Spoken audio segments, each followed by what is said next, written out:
Hello, this is CBonEsterphon heartily welcoming you to a next edition of SteamTeam quizzes. Today we are covering episodes 11 to 15 of Season 2. And today we'll be introduced to the ever devious Diesel.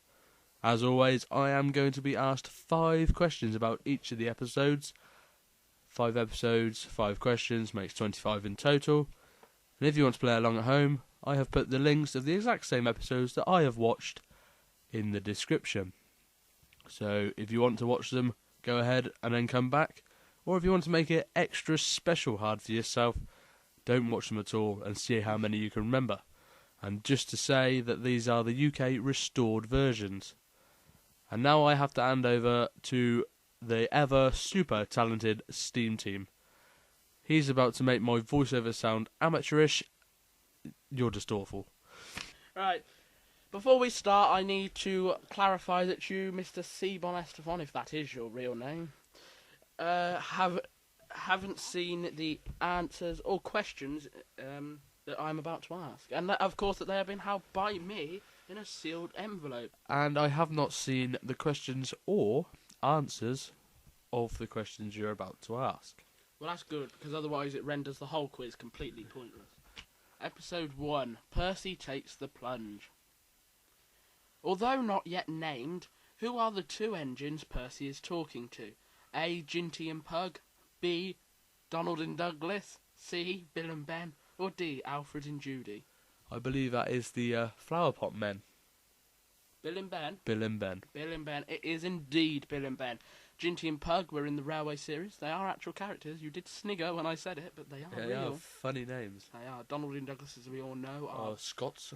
Yeah, Bill and Ben, that's correct. And Alfred and Judy are Bill and Ben's basis. They're real locomotives.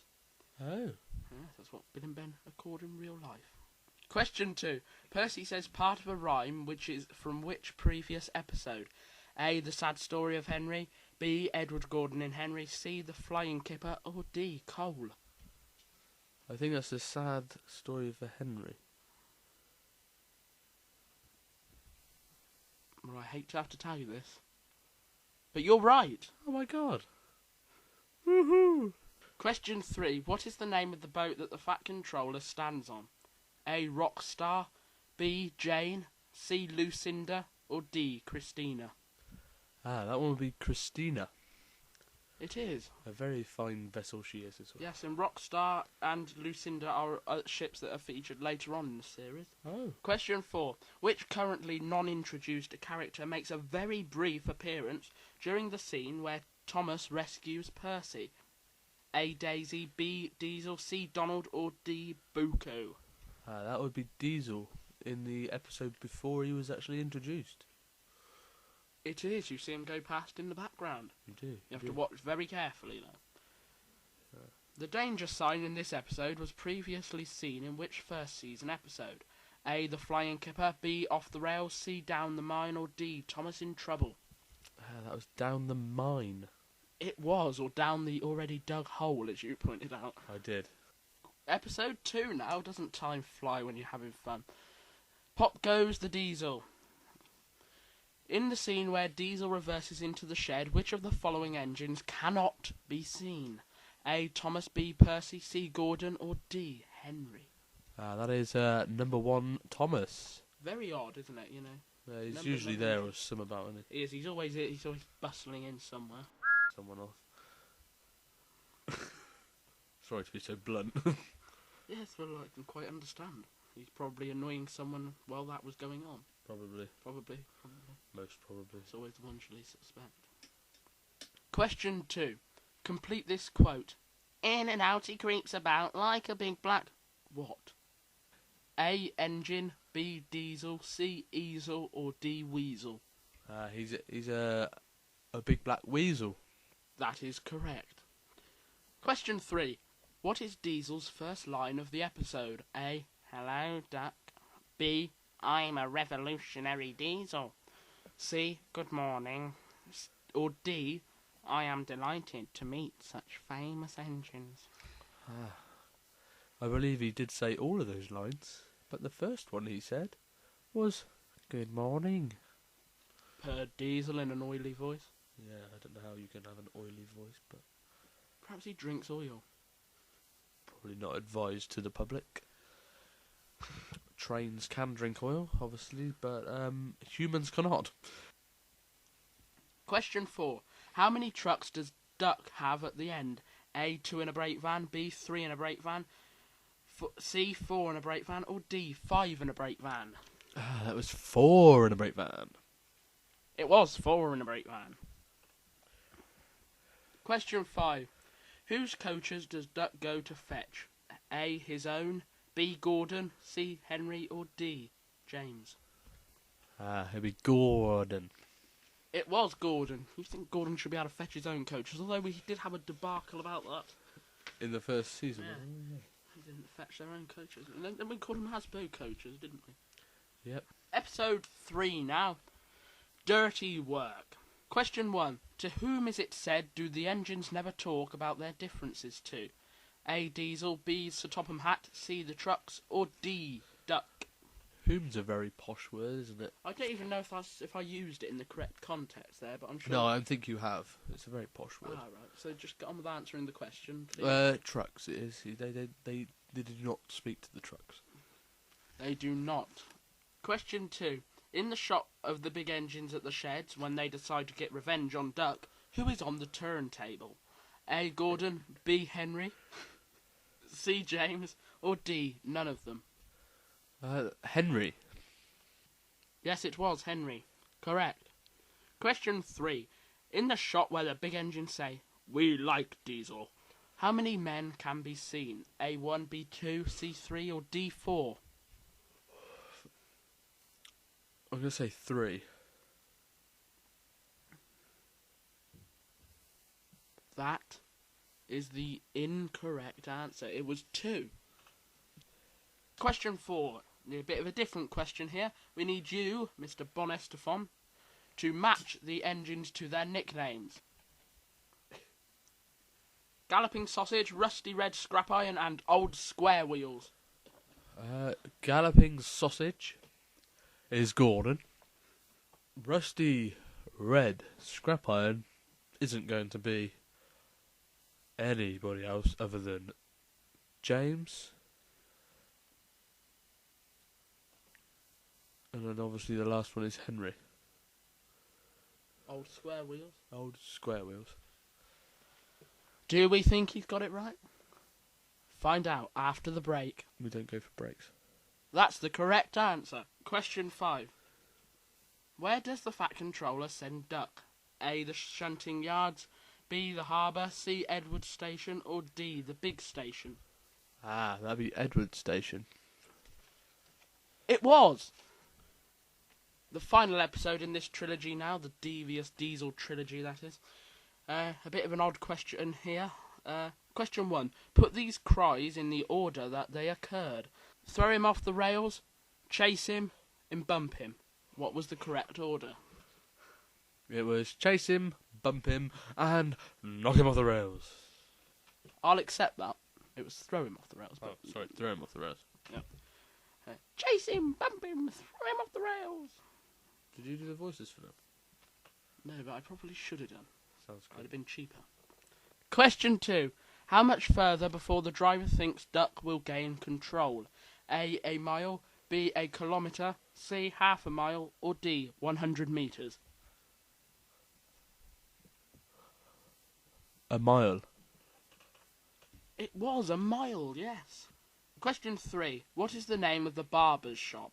A, Cardona Barbers, B, D. Mitten and Sons, C, McBun, or D, C&B Barbers?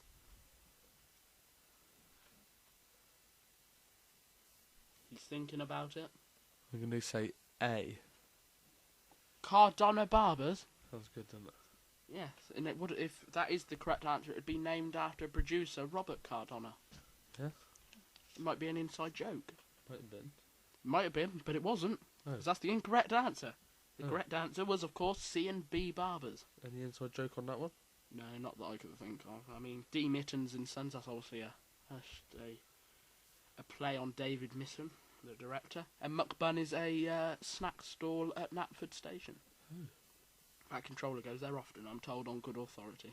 Question 4. The trucks knocked the guard off his van after he'd done what? A. Phoned the fat controller. B. Whistled a warning.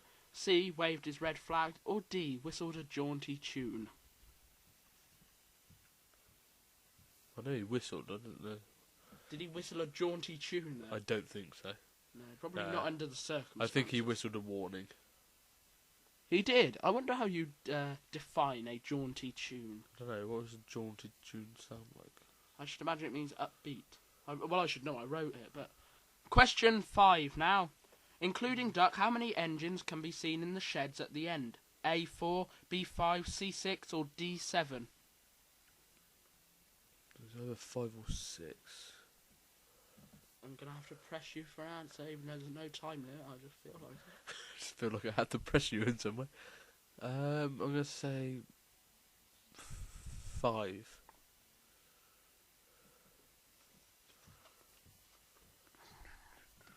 I don't quite know how to tell you this, but that's wrong. Oh no, I can't whistle my jaunty tune. No, he was going to whistle a jaunty tune, apparently. Couldn't we just hear it anyway? No. No, he's not in the mood now. Not in the mood. Alright, we move on now to the final episode. Better late than never, and it is indeed. In the opening shot, who is Edward pulling on a flatbed? A. Thomas, B. Bertie, C. Trevor, or D. Terence? It's Trevor, and if you watch it all the way through, you see that he goes across again. He does. I assume it's on a different day, but you think they'd used a different engine? Maybe James. Splendid red engine. Or rusty red scrap Perhaps iron. he charged too much. Maybe. So it was a dangerous... You'd have wanted danger money to go across that bridge. Do you see all the scaffolding? Yeah. Amazed how they got over there at all, really. It is. Question 2. What does Thomas say is one thing he could do if he had no passengers? A. Have a day off. B. Have more fun. C. Win in a race against Bertie. Or D. Run his train on time. He says run his train on time. But it'd be pointless because there'd be no passengers. I wonder if he thought that through properly when he said that. The chances are that he did not. No, being fictional and all. Yeah. Question 3. Who does Thomas think the big engines blame for the delays? A. The buses. B. The signalman. C. Percy. Or D. The workman. It'd be funny if they blamed Percy, wouldn't it? Sonic would was just blame... Percy, and Percy just sat there with a surprised look on his face. It was the Fat Controller's workers. It was. Question 4. During the scene at the level crossing, what is said to be steaming? A. Thomas's funnel. B. The workman's teapot. C. Bertie's radiator. Or D. James's firebox. They're all valid answers, aren't they? Yeah, I had a hell of a job coming up with them. But I believe it was Bertie's radiator. It was. So being a mechanic, what would you have said would have been the cause of that? He got hot. Question 5. After Bertie breaks down, what word did he use to describe his condition? A. Dreadful. B. Terrible. C. Awful. Or D. Horrible. All valid, I must say, considering his state. Yeah, I wouldn't have quite used it. I'd probably use something stronger. But I'm going to say A. It was A. Dreadful, which is a way to describe the running time of this quiz. So now we come to an end, the end of the line, if you will. A little... Pardon the pun? No, pun intended. Oh. Oh, yeah. Okay, we've got his score here. And he has scored a pretty pathetic 22 out of 25. What's happened? It's usually 23. Yeah, I have dipped below par this time. You have. That may be us going for a takeaway in the middle of the episodes. No. No. No, just didn't feel well, I suppose. Bit offbeat, I think I was. A bit offbeat, yes. So now we're going to watch American Dad. We suggest you do the same. Bye-bye, everybody. Bye-bye from me. Goodbye from me. And to sing us out, it's the Troublesome Trucks. Trucks are waiting in the yard, tackling them with diesel. Show the world what I can do, gaily boast the diesel. In and out he creeps about like a big black weasel. When he pulls the wrong trucks out, off goes the diesel. Bye-bye. Tally-ho.